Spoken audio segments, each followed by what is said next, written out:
ဒါကတော့အဝါရောင်တိတ်တွေနဲ့ခွဲခြားထားတဲ့အိမ်တစ်လုံးပါတိတ်အပြင်ဘက်ကတော့အမေနဲ့သမီးနေရမယ့်နေရာပါ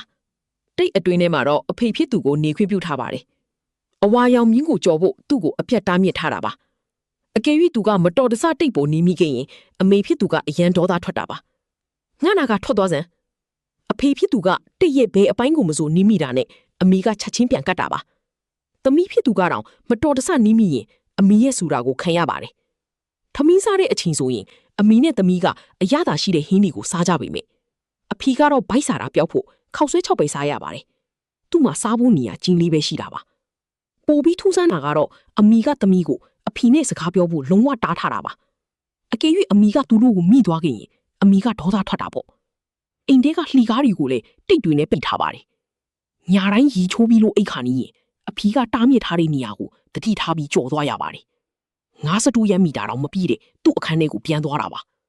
ဒီလိုပေါ်အမျိုးကနှစ်အတော်ကြာအောင်ဖြစ်နေခဲ့တာပါဒီလိုပုံဝင်ကြီးမှာအခန်းဆုံးကတော့သူတို့သမီးလေးပါသူကတော့ဆက်ပြီးတီးမခံနိုင်တော့ဘူးလို့ခံစားနေရတာပါဒါကြောင့်သူက16နှစ်ပြည့်မွေးနေ့မတိုင်ခင်ဒီတိတ်တွေရဲ့လိုအပ်ချက်ကိုဖော်ထုတ်ဖို့ဆုံးဖြတ်လိုက်ပါတယ်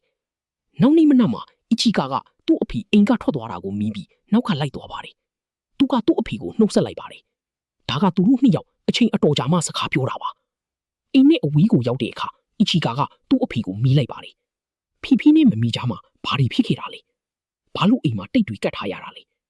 ဒါပေမဲ့မထီမပိန်သူ့အဖေကလည်းမသိပါဘူးလို့ပြောပါတယ်သူမှတ်မိတာကတော့သူတခုခုမှားပြောပြီးအမေရဲ့စိတ်ကိုထိခိုက်အောင်လုပ်မိလို့ပဲသိတာပါအီချီကာကတော့နင်းနေတော့စိတ်ပြတ်သွားတာပေါ့တခြားသိတန်စုမရှိတော့တာနဲ့သူထွက်လာခဲ့ပါတယ်အဖေဖြစ်သူကလမ်းပေါ်မှာတယောက်သေးလျှောက်လျှောက်လာရင်းနဲ့မီးပွိုးဆောက်နေတဲ့အချိန်မှာတယောက်ကသူ့ကိုရုတ်တရက်တွန်းလိုက်ပါတယ်ကံကောင်းတာကအမျိုးသမီးတယောက်ကသူ့ကိုအချိန်မီဆွဲလိုက်လို့မတော်တဆမှုကိုရှောင်နိုင်ခဲ့တာပါ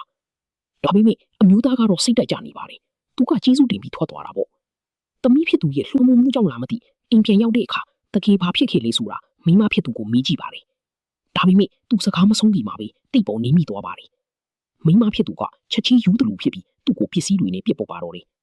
သမီးဖြစ်သူရဲ့ဓာတ်ပုံဖိုးကိုတော့လက်နဲ့တစ်ခုလိုတုံးလိုက်ပါလေသည်အမျိုးသားကစက်မီးဖို့တတိမရှိတော့တာပါသူကစိတ်ပြက်လက်ပြက်နဲ့အိမ်ကထွက်လာခဲ့ပါတယ်သူကတရားပေါ်ကိုသွားပြီးမိမဖြစ်သူနဲ့ပြောခဲ့တဲ့အချိန်တွေကိုပြန်တွေးနေတာပါဘာတွေမှားသွားလဲဆိုတာသူလုံးဝမသိပါဘူးသူစိတ်ညစ်နေတဲ့အချိန်ပါပဲအဲ့ဒီအ